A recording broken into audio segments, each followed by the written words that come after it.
Brits Can't Believe It. Prince Andrew wants the Sussexes cottage after his royal eviction saga. If irony had a royal crest, it would certainly hang above the gates of Frogmore Cottage today. The very home once stripped from Prince Harry and Meghan Sussex in a flurry of tabloid triumph is now the unlikely sanctuary sought by the monarchy's most scandal-shadowed figure, Prince Andrew himself. Yes, the Duke of York, freshly squeezed by eviction threats from Windsor's elite, has reportedly requested the same royal residence once deemed too privileged for the Sussexes to keep. And suddenly, Britain can't decide whether to laugh, faint, or call for popcorn. From Sussex sanctuary to scandal's safe house. For those with short royal memories, Frogmore Cottage wasn't just another estate on the Windsor map. It was Harry and Meghan's sanctuary.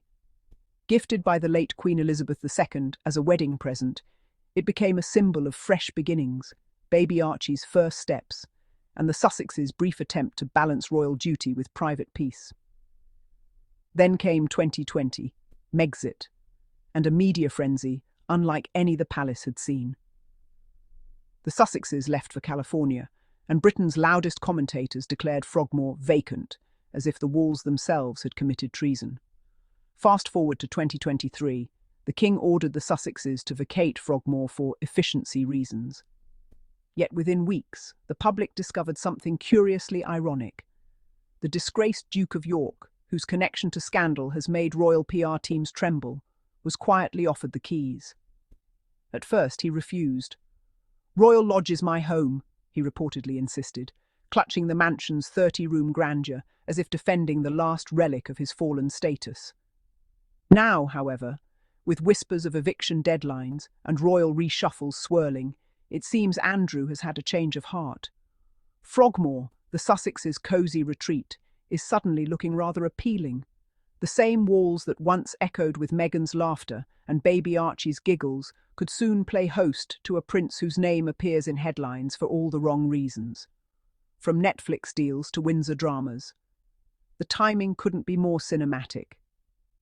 As Harry and Meghan extend their Netflix deal and continue thriving in Montecito's golden light, the British press finds itself returning to its favourite soap opera, The Windsors, The Cottage Shuffle. In one corner, there's the Sussexes, who traded palace ceilings for Californian sunshine and have since built a life that looks more grounded, more creative, and certainly more peaceful. In the other, there's Prince Andrew, a man clinging to the last traces of royal privilege, while the institution itself scrambles to manage his presence. Now, imagine the scene. Reporters outside Windsor whispering about moving trucks, Frogmore's curtains fluttering, and somewhere in the distance Prince William fuming that his uncle is still delaying his own plans for expansion into Windsor Great Park. It's royal real estate, reality TV edition. The eviction echoes. According to the Mirror, William and Kate reportedly want Prince Andrew gone before Bonfire night. Yes, Bonfire night, a date that carries symbolic weight in British culture, marking the foiled gunpowder plot of 1605. How poetic that it could also mark the explosion of royal patience with one of their own. The Waleses are said to be eyeing a move into Windsor Great Park, but the presence of Andrew, still clinging to his sprawling royal lodge, complicates things. His maintenance costs alone are reported to be astronomical, yet he refuses to downsize. The palace narrative, however, seems to be shifting. If he won't leave voluntarily, he may find himself encouraged, one insider allegedly quipped. In royal language, that's the equivalent of a velvet-gloved shove. And where might he go? You guessed it, Frogmore Cottage, the house of ironies. Let's take a royal moment to appreciate the absurdity here. The very house that tabloids mocked as too luxurious for Harry and Meghan is now a potential refuge for a prince who lost his HRH status due to scandal.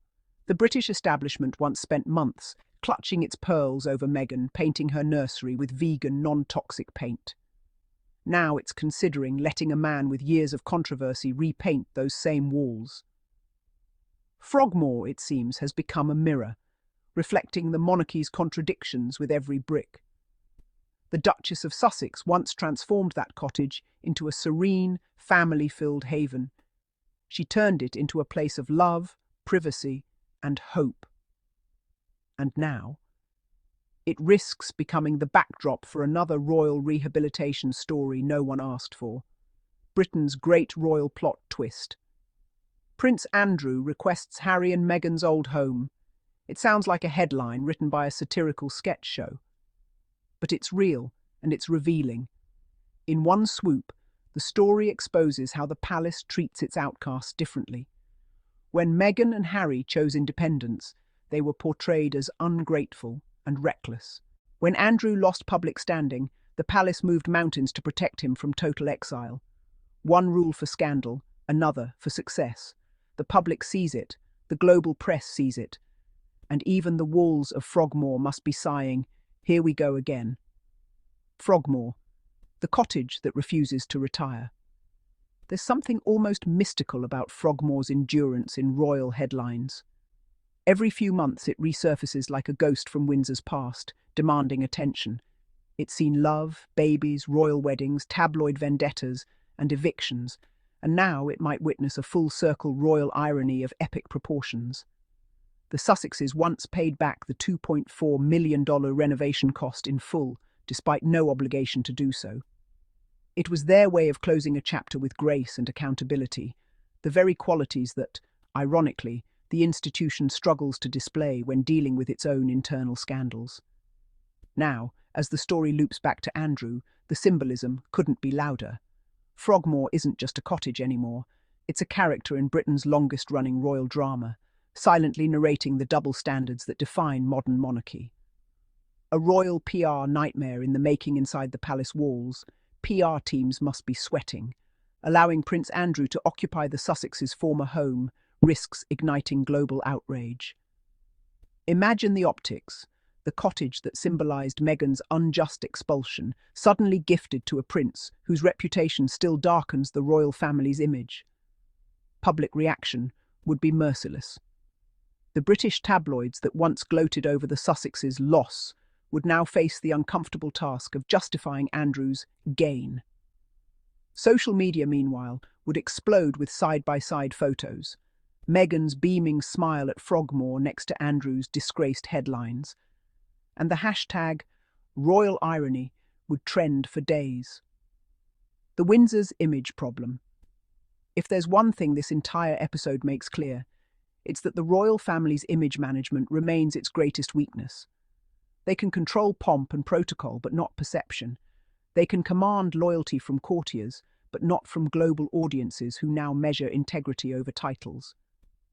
Every time Meghan Sussex is celebrated abroad for her philanthropy, her activism, her calm elegance, the contrast with the palace's internal chaos grows sharper. And this Frogmore fiasco only widens that gap. While Meghan builds, they bicker. While she moves forward, they rearrange the furniture of the past. A tale of two exiles. The parallels are too rich to ignore. Harry and Meghan were effectively exiled for choosing authenticity. Prince Andrew is facing pressure for behaviour that embarrassed the institution itself. Yet somehow the couple who left to protect their peace are the ones still villainised in certain circles, while Andrew's rehabilitation is gently tiptoed around with royal caution. That contrast alone could fill history books. It's not just a housing issue, it's a moral mirror held up to Buckingham Palace, reflecting who gets punished, who gets protected, and why. The Bonfire Countdown. As the Mirror reported, the countdown to Bonfire Night may bring fireworks in more ways than one. William and Kate's plans to expand their presence in Windsor depend on Andrew's cooperation. And if he digs in his heels, another royal showdown looms. Insiders whisper that King Charles, still keen to project modern monarchy, has grown increasingly impatient. The idea of Andrew moving into Frogmore may serve as both punishment and preservation, small enough to humble, symbolic enough to signal that the palace still controls his narrative. But the optics remain volatile. Every decision made around Frogmore now ripples through the public imagination, reigniting memories of Meghan's treatment, Harry's anguish, and the monarchy's struggle to adapt to modern accountability. From scandal to symbol, Whether Prince Andrew truly ends up at Frogmore Cottage or not, the story has already done its work. It has reopened the wounds of royal hypocrisy, reminded the world of the institution's selective compassion, and reignited conversations about how power operates behind palace walls. Meanwhile, somewhere under California's sun, Meghan Sussex likely reads these headlines with quiet amusement. The very home that caused so much noise when she lived there has become the latest stage for royal absurdity. Frogmore remains what it has always been, not just a cottage, but a symbol. A mirror to a monarchy still struggling to reconcile old privilege with new accountability. And as Brits whisper, tweet and chuckle over the absurdity of Prince Andrew requesting the Sussexes' old base, one truth stands tall. Frogmore will forever belong to the chapter of Harry and Meghan's grace, not Andrew's desperation.